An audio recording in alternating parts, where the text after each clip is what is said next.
sini akan membacakan susunan acara pada hari ini. Yang pertama-tama pembukaan, yang kedua inti, yang ketiga penutup.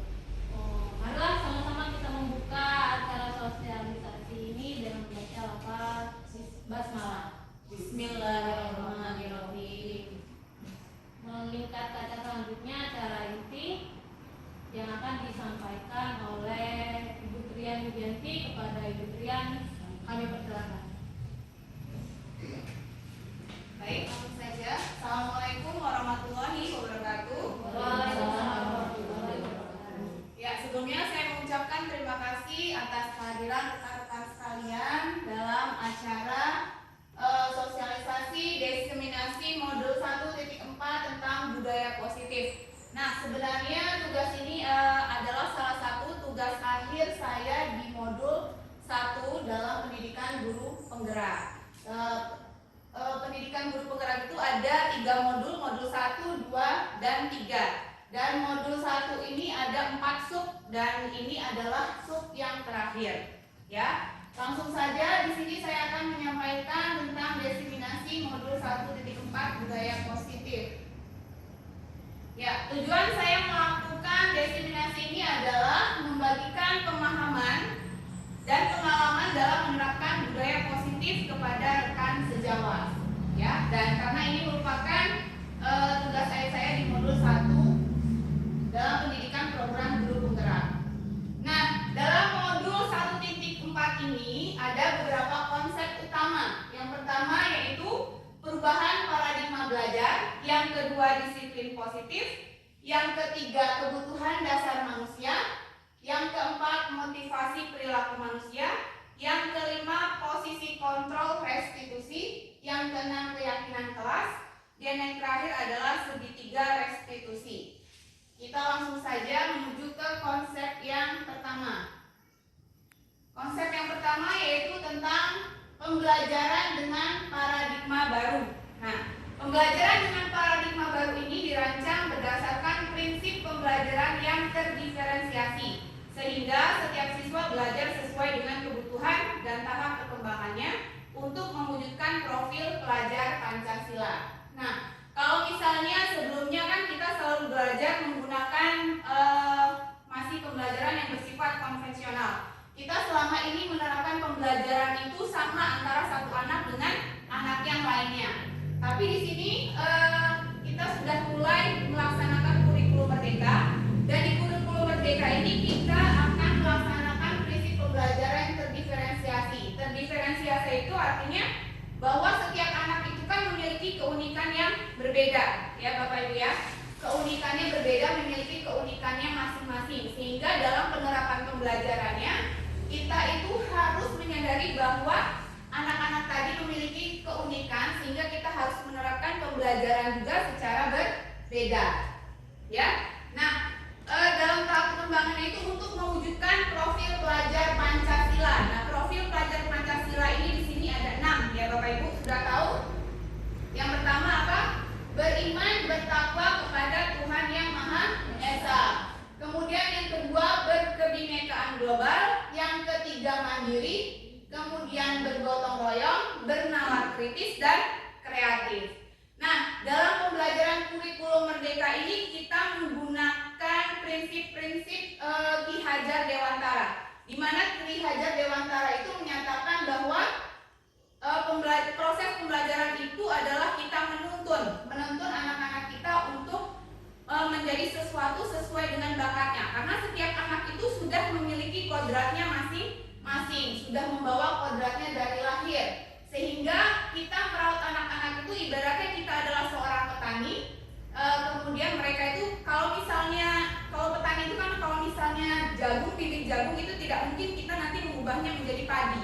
Tentu saja dia nanti akan menjadi jagung. Nah, tugas kita itu adalah merawatnya, menjaga kelembapan tanahnya, udaranya, kemudian memberi pupuk sehingga nanti dia bisa menjadi jagung yang berkualitas. Begitupun dengan anak didik kita. Semua anak didik kita itu memiliki kodratnya masing-masing. Kita tidak bisa memaksakan kehendak kita untuk menjadikan anak kita seperti apa yang kita inginkan. Nah, begitu juga dengan pembelajaran paradigma baru ini.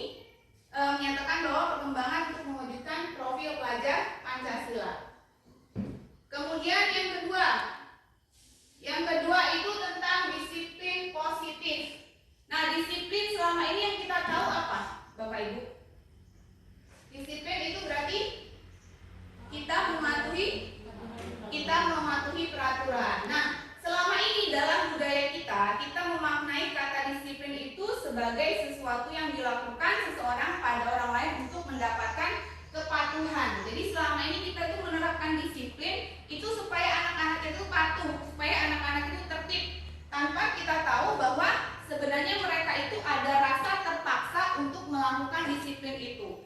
Yang penting mereka tidak melakukan kesalahan dan mereka tidak dihukum. Jadi selama ini disiplinnya yang diterapkan adalah disiplin tentang untuk mendapatkan kepatuhan agar mereka tidak melakukan kesalahan maupun ketika mereka tidak mendapatkan hukuman.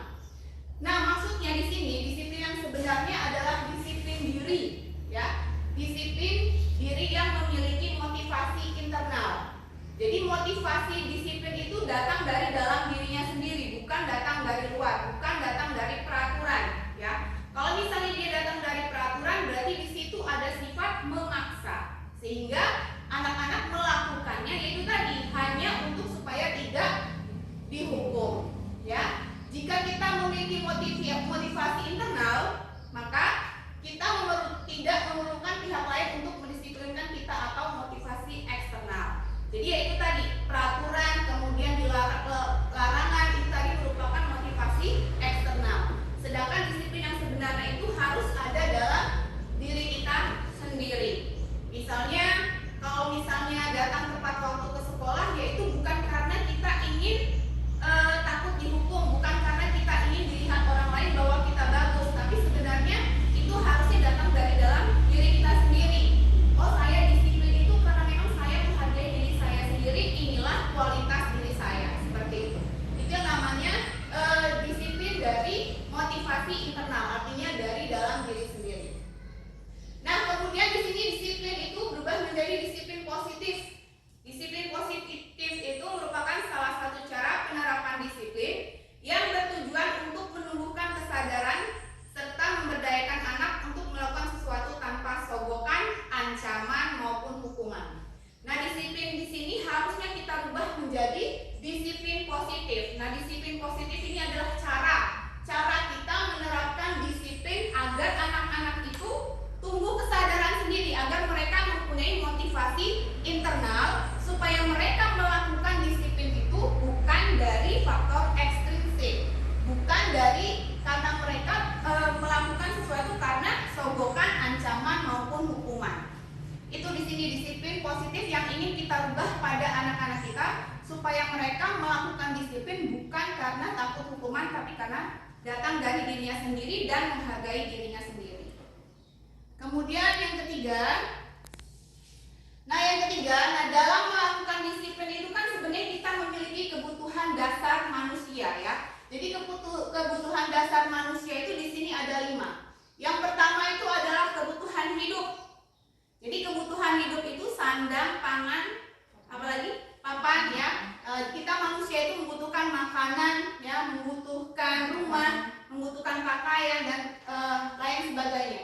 Itu yang dimaksud dengan kebutuhan hidup. Kemudian kebutuhan yang kedua adalah kebutuhan kasih sayang dan rasa diterima. Ya, jadi anak-anak kita tahu bahwa datang dari latar belakang keluarga yang berbeda. Ada yang keluarganya utuh, ada yang keluarganya tidak utuh, ada yang keluarga itu penuh dengan kasih sayang, ada keluarga yang utuh tetapi mereka kurang perhatian kepada anak-anaknya. Nah, sebenarnya semua manusia itu sama.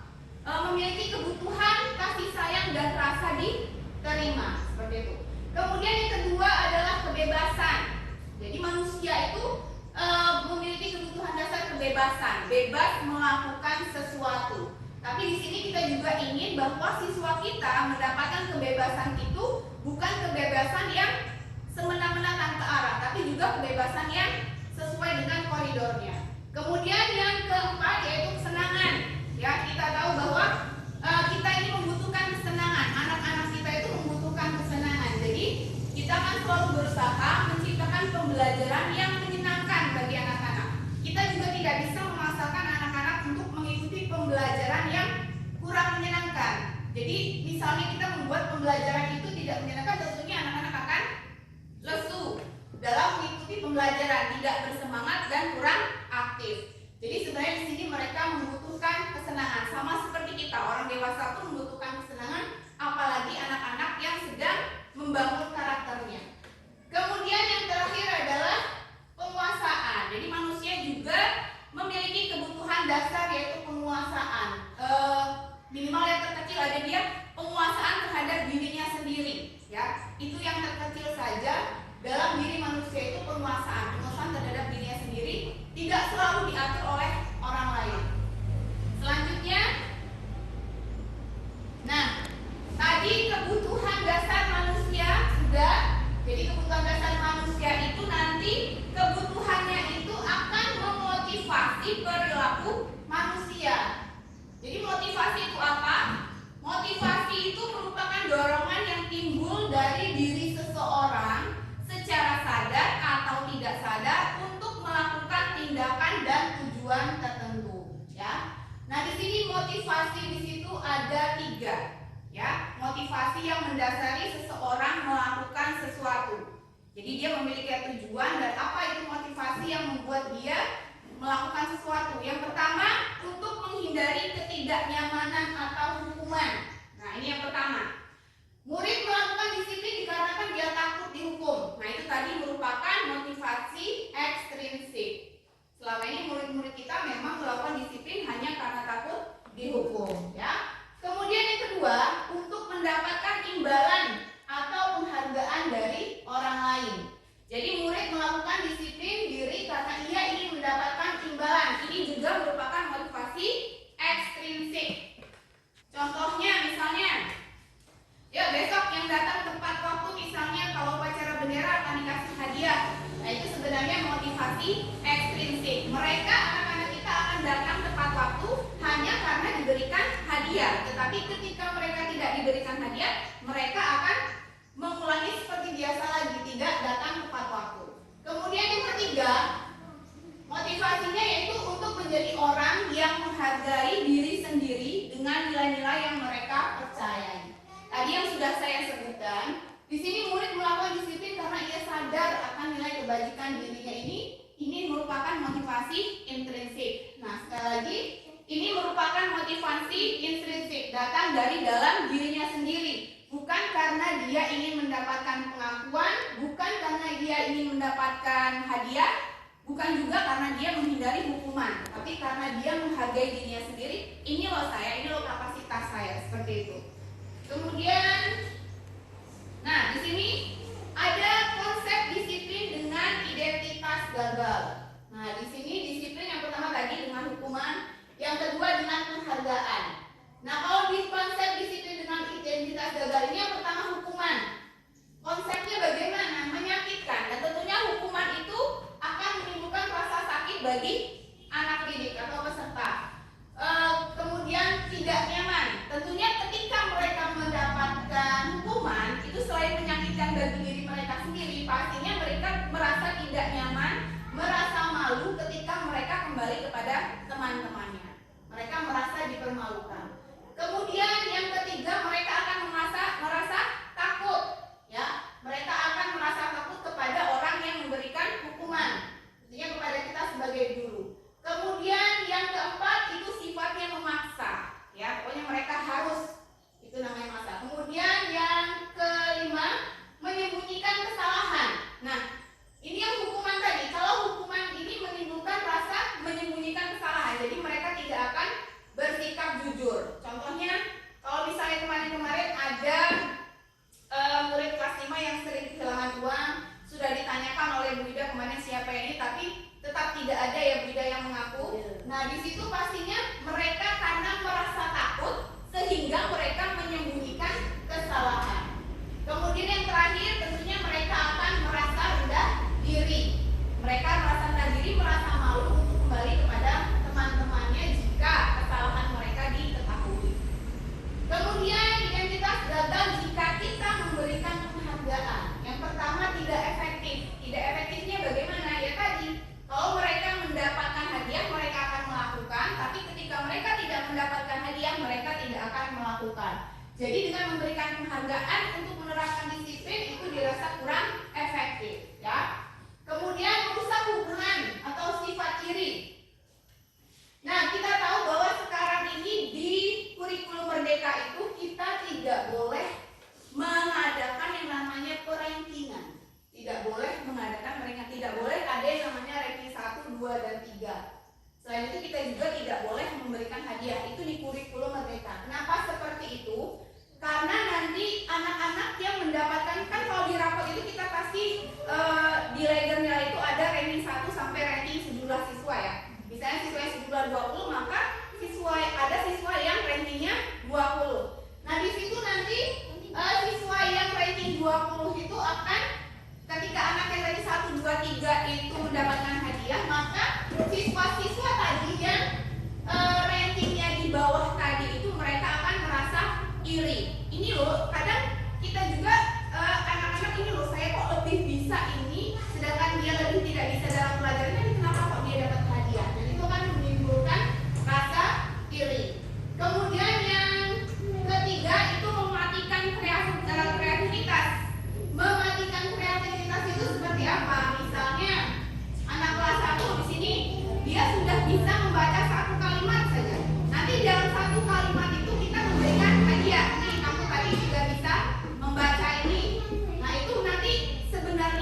konsekuensi.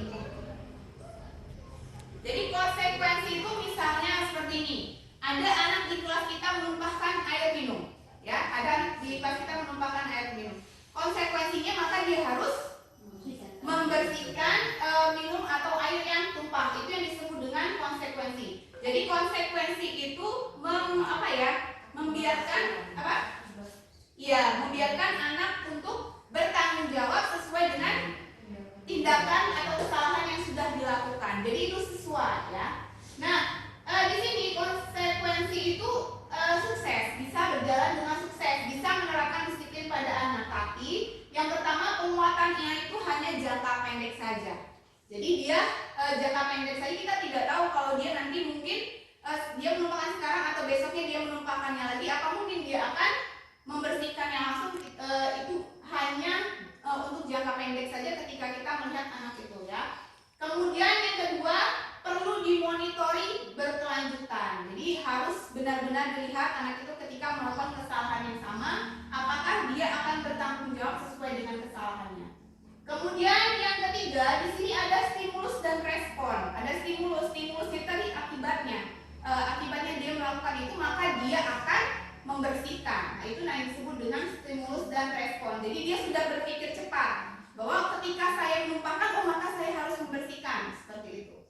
Kemudian yang keempat itu menghormati peraturan. Dan jadi kalau konsekuensi ini memang murid kita menghormati peraturan. Kemudian yang terakhir, murid kehilangan waktu untuk merenungi kesalahan. Jadi stimulus dan respon tadi kan cepat ya kalau dia konsekuensi. Jadi ketika dia menumpahkan, dia akan langsung membersihkan. Itu ketika kita melihatnya. Tapi sebenarnya mungkin dalam dirinya dia sebenarnya ingin terlebih dahulu meminta maaf kepada temannya, baru kemudian dia membersihkan. Nah, itu murid kehilangan waktu untuk merenungi kesalahannya. Jadi karena setiap kesalahan itu pasti memiliki alasan ya. Kemudian yang terakhir adalah restitusi. Nah, restitusi ini adalah hal baru. Ini juga yang saya pelajari di program pendidikan guru penggerak ini. Saya juga baru mempelajarinya. Nah, kalau restitusi ini penguatannya fokus pada jangka panjang. Jadi ini tidak seperti konsekuensi, dia berfokus untuk jangka panjang. Kemudian murid akan lebih menghormati dirinya sendiri. Jadi di sini restitusi ini adalah membiarkan anak untuk menyadari kesalahannya. Kemudian dia juga meyakini akan nilai-nilai kebajikan yang dia percayai. Kemudian dia akan berusaha untuk mencari solusinya sendiri. Kemudian yang kedua, dia akan lebih menghormati dirinya sendiri. Jadi ketika dia mau bertanggung jawab atas kesalahan yang dibuatnya, dia pasti akan lebih menghargai dirinya sendiri. Kemudian yang ketiga, teori kontrol pada dirinya sendiri. Teori kontrol ini, ya kita sebagai manusia tentunya harus bisa mengontrol diri kita dalam melakukan sesuatu. Nah, dengan restitusi ini diharapkan kepada anak-anak itu untuk bisa mengontrol dirinya sendiri. Kemudian yang terakhir, murid jadi bersemangat untuk memperbaiki kesalahan. Jadi kesalahan dia itu dia bertanggung jawab itu atas inisiatif dia sendiri, bukan dari gurunya tadi kalau menumpahkan minuman kamu harus membersihkannya. Tapi dengan restitusi dia bisa mencari caranya sendiri untuk bisa menyelesaikan permasalahan yang dihadapinya. Selanjutnya, nah di sini tadi kita bicara tentang restitusi. Nah di sini konsep disiplin dengan pendekatan restitusi. Jadi restitusi ini sebuah cara untuk menanamkan disiplin positif bagi murid. Ya, pengertiannya restitusi adalah proses menciptakan kondisi bagi murid untuk memperbaiki kesalahan mereka sehingga mereka bisa kembali kepada kelompok mereka dengan karakter yang lebih kuat. Jadi ketika murid kita melakukan kesalahan, kemudian dia menyadari kesalahannya, kemudian kita membiarkan dia untuk mengingat kembali keyakinan dirinya atau keyakinan kelas yang sudah disepakati, sehingga mereka bisa berpikir kritis untuk mencari solusi sendiri atas kesalahan mereka. Jadi bukan inisiatif dari guru atau solusi dari orang lain. Nah ini sesuai dengan teori yang disampaikan oleh dosen.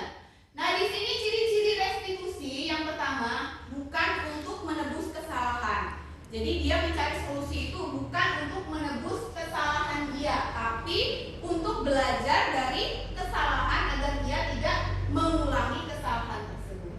Kemudian yang kedua yaitu untuk memperbaiki hubungan. Jadi ketika dia melakukan kesalahan atau berkelahi dengan teman, itu dia akan memperbaiki hubungannya dengan temannya tadi.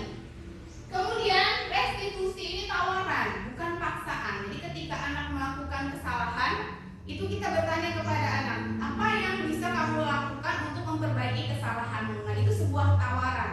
Bukan kita seperti tadi, oh kamu harus membersihkan ini, bukan. Tapi sebuah tawaran kepada dia, menanyakan kepada dia apa yang bisa kamu lakukan untuk memperbaiki kesalahannya. Kemudian menuntun anak untuk melihat ke dalam dirinya sendiri. Jadi di sini proses restitusi ini kita menyebabkan anak itu untuk mengoreksi dirinya sendiri, kesalahan saya itu apa. Nah, seperti itu. Kemudian yang kelima, ini mencari kebutuhan dasar. Kebutuhan dasar tadi ya, yang tentunya kalau ini tadi penguasaan ya, tadi penguasaan, kesenangan, nah itu tadi ini kebutuhan dasar dalam dirinya tadi. Kemudian menguatkan, nah ini menguatkan karakternya. Karena anak-anak ini apalagi anak SD ini sedang membentuk karakternya. Jadi ini penguatan terhadap karakternya. Kemudian fokus pada solusi. Jadi sekarang itu yang ditekankan itu adalah untuk mencari solusi, bukan untuk mencari siapa yang salah. Jadi restitusi ini menekankan atau memfokuskan pada solusi. Nah, kemudian yang terakhir, mengembalikan anak yang berbuat salah kepada kelompoknya. Jadi setelah dia melakukan kesalahan, dia tidak akan malu lagi untuk kembali ke kelompoknya karena ini loh saya sudah bertanggung jawab atas perbuatan yang saya lakukan. Saya tidak dihukum, saya tidak dimarahi guru. Ini solusi yang saya lakukan. Jadi dia timbul lagi kepercayaan dirinya, tidak rendah diri, tidak malu untuk kembali kepada teman-temannya atau kelompoknya. Nah, di sini kita akan melihat perbedaan antara hukuman, konsekuensi, dan restitusi. Ya, perbedaannya, kasusnya sama, murid tidak mengerjakan PR. Ya, di sini kita sering mengalami banyak sekali murid yang tidak mengerjakan PR. Nah, kita akan membedakan antara hukuman, konsekuensi, dan restitusi. Kalau hukuman, ketika anak tidak mengerjakan PR, guru akan memberikan hukuman dengan meminta murid hormat kepada bendera. Ya, jadi ketika dia tidak mengerjakan PR, itu kita memberikan hukuman. Jadi hukuman ini adalah tidak sesuai dengan kesalahan yang dia lakukan. Jadi apapun bisa dan itu sifatnya memaksa. Ya, guru marah dan siswa menjadi takut, itu namanya hukuman. Ya, ini hukuman. Kemudian konsekuensi. Nah, konsekuensi ini guru memberikan konsekuensi dengan meminta siswa mengerjakan PR saat istirahat, ya, atau siswa mengerjakan PR lagi sebanyak 3 kali. Nah, ini kalau konsekuensi ini sesuai dengan kesalahannya. Dia diminta, kalau anak tidak mengerjakan PR, berarti dia diminta untuk mengerjakan PR kembali sewaktu istirahat atau mengerjakan PR sebanyak 3 kali. Guru tegas dan siswa menghormati peraturan. Ini konsekuensi. Tapi tadi konsekuensi ini sifatnya tidak efektif karena ketika ini kan peraturan. Jadi ketika mereka lihat gurunya, mereka akan mengerjakan. Tapi ketika tidak, ya mereka tidak mengerjakan. Nah, kalau restitusi, ya, kalau restitusi ini guru menanyakan tentang keyakinan kelas atau dirinya serta membantu mengatasi masalah yang dihadapi. Kemudian guru terbuka dan siswa menghormati dirinya dan orang lain. Ini restitusi. Jadi ketika siswa tidak mengerjakan PR, kita bertanya dulu kepada anak. Pastinya setiap tindakan dia itu memiliki alasan. Apakah dia tidak mengerjakan PR karena lupa atau mungkin karena membantu orang tuanya? Itu harus kita tanyakan terlebih dahulu. Dan kemudian setelah itu kita menanyakan yang namanya keyakinan kelas yang sudah disepakati, yang sudah dibuat bersama-sama di kelas. Kemudian untuk supaya dia memiliki solusi, kita terbuka. Yuk, kamu tidak mengerjakan PR nih. Kamu sekarang mau apa supaya mengatasi masalah ini? Yuk, kamu tidak mengerjakan PR. Apa yang bisa kamu lakukan untuk mengatasi masalah ini? Nah, itu kita terbuka. Sehingga ketika kita terbuka, murid kita itu tidak merasa terpaksa, tidak merasa terintimidasi, dia akan lebih menghormati kita dan menghormati dirinya sendiri. Ya, jadi biarkan dia mencari solusinya sendiri. Nah, kemudian kita berada di 5 posisi kontrol. Nah, 5 posisi kontrol ini dalam modul yang saya pelajari itu ada 5. Yang pertama itu penghukum, kemudian yang kedua pembuat rasa bersalah, yang ketiga sebagai teman, yang keempat pemantau, kemudian yang kelima adalah manajer. Coba ibu-ibu, sekarang saya tanya ibu-ibu di sini posisi kontrolnya biasanya sebagai apa? Apa sebagai penghukum, pembuat rasa bersalah, teman, pemantau, atau manajer? Jadi penghukum sama teman. Iya, tentunya kita selama ini begitupun saya itu kita selalu menempatkan posisi kontrol kita sebagai penghukum dan teman. Ya, kita selalu merasa bahwa ketika anak-anak akrab dengan kita itu mereka pasti bisa patuh sama kita. Kita selalu merasanya seperti itu. Lanjut. Nah, ini contoh penerapan 5 posisi kontrol. Nah, ini posisi kontrolnya. Mungkin selama ini yang kita tahu itu hanya sebagai penghukum, sebagai teman ya. Sedangkan di sini ada 5. Nah, kasusnya sama. Di sini ada satu kasus. Siswa tidak memakai atribut lengkap saat upacara bendera. Nah, ketika kita bertindak menempatkan posisi kontrol kita sebagai penghukum, kita akan bicara patuhi aturan sekolah. Kamu berdiri di depan kelas. Pasti kita sambil marah-marah kan ya. Berdiri di depan seperti biasa selama ini kita lakukan. Berdiri di depan, kamu berdiri di situ, nggak boleh ini lagi. Kemudian kalau misalnya membuat rasa bersalah itu kita membuat murid kita itu merasa bersalah. Kita mengatakannya seperti ini. Berapa kali ibu harus bilang? Ibu kecewa sekali sama kamu. Nah itu jadi murid itu merasa bersalah karena kita sudah merasa kecewa. Kemudian sebagai teman, nah ini tadi katanya Bu Tami sebagai teman. Kalau sebagai teman, ayolah disiplin, buat ibu bangga. Kali ini tidak apa-apa, tapi besok jangan ulangi lagi ya. Itu kita sebagai teman. Jadi ketika kita sebagai teman itu juga tidak efektif untuk menanamkan disiplin pada anak. Karena berikutnya dia akan mengulangi kesalahan lagi, dia merasa nggak apa-apa lah, gimana nggak apa-apa Bu Tani nggak apa hari ini nggak apa-apa seperti itu. Kemudian sebagai pemantau, nah kalau pemantau ini sifatnya seperti konsekuensi tadi, ya. Kamu sudah melanggar apa peraturan dan konsekuensinya. Jadi kalau pemantau ini dia lebih taat ke peraturan tadi itu. Oh kalau begini saya harus begini. Ini sama seperti konsekuensi tadi. Kemudian yang terakhir manajer. Nah kalau sebagai manajer ini kita bertanya terlebih dahulu, apa kamu tahu kesalahanmu apa? Seperti itu. Kemudian kira-kira bagaimana kamu akan memperbaiki kesalahanmu ini. Nah sebagai posisi kontrol manajer ini kita sudah menerapkan restitusi tadi, ya. Jadi sebaiknya yang mana ibu-ibu? Kita harus menempatkan diri kita di mana? Sebagai manajer, ya, supaya anak-anak bisa mencari solusinya sendiri. Nah, tadi sudah saya singgung tentang keyakinan kelas. Mengapa disebut keyakinan kelas bukan peraturan kelas? Nah, contohnya ini. Ada pertanyaan diplomatik. Mengapa kita memiliki peraturan menggunakan helm saat menggunakan kendaraan bermotor? Untuk apa? Untuk keamanan, untuk keselamatan. Pertanyaan kedua, mengapa kita memiliki peraturan menggunakan masker dan mencuci tangan sering mungkin? Untuk apa? Menjaga kesehatan. Nah, nilai keselamatan dan kesehatan inilah yang kita sebut sebagai suatu keyakinan nilai-nilai kebajikan universal yang disepakati secara tersirat dan tersurat lepas dari suku, bahasa maupun agama.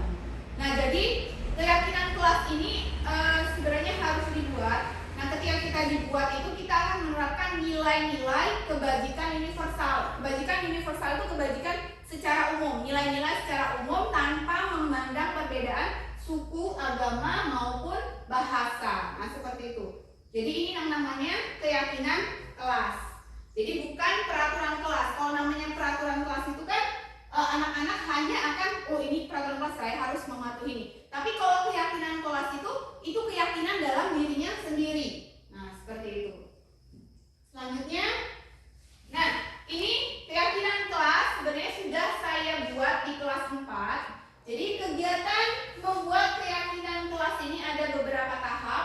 Yang pertama, berdiskusi bersama siswa untuk bercurah pendapat tentang peraturan kelas yang perlu disepakati. Pertama, kita harus mengajak anak-anak untuk berdiskusi. Yuk, buat kelas kita peraturan kelas ini yang baiknya apa aja? Misalnya ada yang jawab, nggak boleh jalan-jalan ketika belajar, Bu. Ya, kemudian apa lagi? Harus datang tepat waktu. Ya, apa lagi? Harus mengerjakan PR. Nah, itu yang disebut dengan peraturan kelas. Nah, ketika mereka mencurahkan pendapatnya itu, kita bisa menuliskannya di papan tulis. Terus, apa yang mereka inginkan? Tidak boleh apa, tidak boleh apa, tidak boleh berlari di kelas ketika belajar, harus datang tepat waktu, istirahat 15 menit, harus mengerjakan PR. Di kelas itu bajunya harus dimasukkan, misalnya seperti itu namanya peraturan. Kemudian setelah kita menuliskan di papan tulis, kita meluruskan peraturan tadi menjadi sebuah keyakinan kelas. Meluruskan peraturan tadi menjadi keyakinan kelas yang bersifat universal. Contohnya tadi ketika misalnya tidak boleh berlarian ketika sedang belajar. Itu kalau misalnya kita buat keyakinan kelas itu menjadi kata-kata misalnya saling menghormati. Tidak ada kata harusnya. Saling menghormati. Nah, seperti itu. Itu namanya keyakinan kelas. Beda dengan peraturan. Lebih bersifat universal. Jadi tidak boleh banyak-banyak supaya mereka bisa mengingatnya. Kemudian setelah itu setelah disepakati keyakinan kelas dari peraturan tadi, mereka akan menuliskannya. Mereka akan menuliskan keyakinan kelas itu satu persatu di kertas kecil. Kemudian mereka akan menempelkan keyakinan kelas yang disepakati itu di depan kelas. Oh, ini loh keyakinan kelas yang sudah kami buat. Nah, kalau kita membuat keyakinan kelas, kita sepakati bersama, itu pasti mereka akan memiliki rasa tanggung jawab kepada dirinya sendiri. Ini loh yang udah saya buat, ini loh yang udah kami buat. Nah, itu maka akan lebih bisa menerapkan disiplin positif bagi anak-anak kita. Ini saya buat, ini loh saya buat sama teman-teman, kan mereka menjadi bangga pada dirinya sendiri. Kemudian mereka meyakini keyakinan kelas itu dalam dirinya. Kemudian mereka akan melaksanakannya.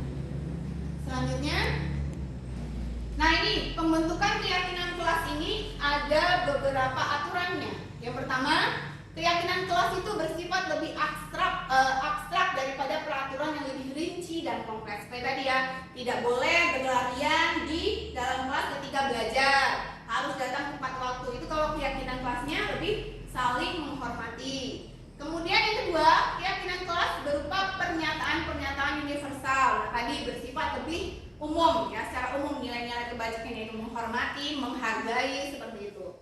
Kemudian yang ketiga, pernyataan keyakinan kelas senantiasa dibuat dalam bentuk yang positif. Nah, bentuknya semua harus positif. Kemudian keempat, keyakinan kelas hendaknya tidak terlalu banyak sehingga mudah diingat dan dipahami oleh seluruh warga kelas. Jadi keyakinan kelas itu dibuat tidak boleh terlalu banyak supaya mereka bisa mudah mengingatnya. Kemudian keyakinan kelas sebaiknya sesuatu yang dapat diterapkan di kelas tersebut. Jadi kalau buat keyakinan kelas itu yang bisa diterapkan di kelas. Kalau untuk di luar mungkin itu nanti yang dinamakan dengan keyakinan sekolah, ya. Kemudian yang selanjutnya, semua warga kelas hendaknya ikut berkontribusi dalam pembuatan keyakinan kelas lewat kegiatan cetak pendapat. Ini seperti tadi yang sudah saya lakukan, kita melibatkan seluruh anak itu untuk menyampaikan ide dan gagasannya sehingga mereka merasa bertanggung jawab atas apa yang sudah dibuatnya. Yang terakhir adalah bersedia meninjau kembali keyakinan kelas dari waktu ke waktu. Jadi keyakinan kelas itu sudah dibuat, nah secara bertahap sebulan sekali atau 2 bulan sekali itu kita harus mereview, ya, meninjau kembali apakah peraturan ini sudah terlaksana, apakah ini sudah terlaksana, mana yang belum terlaksana, itu diingatkan kembali ke anak-anak kita. Nah, selanjutnya tadi restitusi. Nah, dalam restitusi juga ada namanya segitiga restitusi. Tadi saya sudah mengatakan ketika anak menghadapi masalah kita harus menanyakan dulu mengapa dia melakukan kesalahan itu, kemudian memvalidasi tindakan yang salah, kemudian menanyakan keyakinan. Yang pertama memvalidasi identitas, ya. Kita semua akan melakukan hal terbaik yang bisa kita lakukan. Jadi setiap kesalahan itu pasti memiliki alasan. Kenapa anak kita datang terlambat, tadi ya? Mungkin saja dia membantu orang tuanya atau menjaga adik terlebih dahulu, ya. Atau mungkin bajunya ibunya sempat menggosok. Kemudian yang tadi mungkin tidak mengerjakan PR itu mungkin karena menjaga neneknya yang sakit atau sebagainya. Kemudian memvalidasi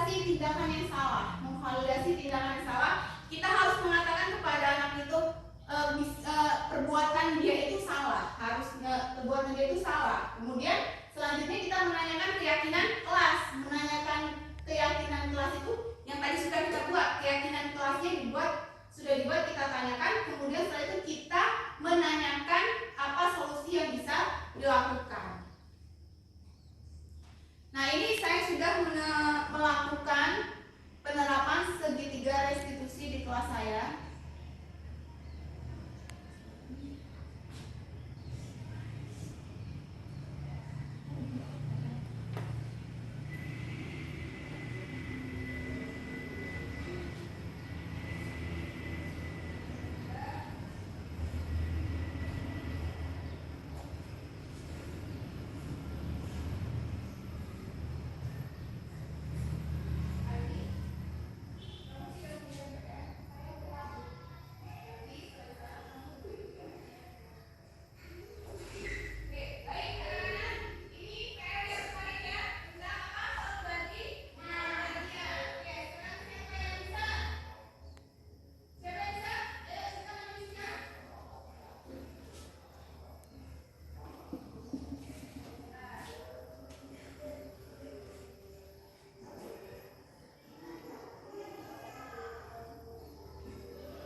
Mengerjakan PR, ya. Ketika kita tahu dia tidak mengerjakan PR, kita tidak boleh langsung menghukumnya. Nanti kita ajak bicara ketika istirahat, ya, karena setiap tindakan itu pasti ada alasannya.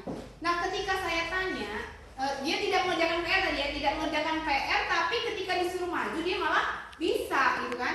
Nah, ketika istirahat saya panggil dia, saya tanyakan kenapa dia tidak mengerjakan PR, dan ternyata dia keasikan main game online. Keasikan main game online sehingga dia kelupaan mengerjakan PR karena cita-citanya menjadi gamer.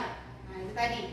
Nah, di situ saya memvalidasi tindakannya bahwa menjadi gamer itu ya bagus, untuk meraih cita-cita itu bagus, tapi dia tidak boleh melupakan kewajibannya. Nah, di sini saya memvalidasi tindakan yang salah, mengatakan kalau itu tindakan yang salah. Kemudian saya tidak langsung menghukumnya. Di sini saya menanyakan kepada Aini apa yang bisa kamu lakukan untuk memperbaiki kesalahanmu? Dan akhirnya dia berpikir sendiri, mencari solusinya sendiri, bukan kita yang menyarankan. Akhirnya ini dia berpikir mencari solusi untuk mengganti kesalahannya dengan mengajarkan Cika cara pembagian. Nah, ini yang dilakukan oleh Aini. Dia memperbaiki kesalahannya sendiri, mencari solusinya sendiri atas permasalahan yang dihadapi. Ya, demikian Bapak Ibu. Jadi kesimpulan dari sosialisasi kita hari ini adalah seorang guru memiliki peran yang penting dalam menciptakan budaya positif di sekolah, khususnya di kelas kita masing-masing. Dalam hal ini maka kita harus mampu menempatkan posisi kita dengan tepat sebagai upaya-upaya yang dapat kita lakukan dalam membangun budaya positif di sekolah. Nah, tadi yang saya lakukan kepada Aini itu saya sudah bisa menempatkan posisi kontrol saya sebagai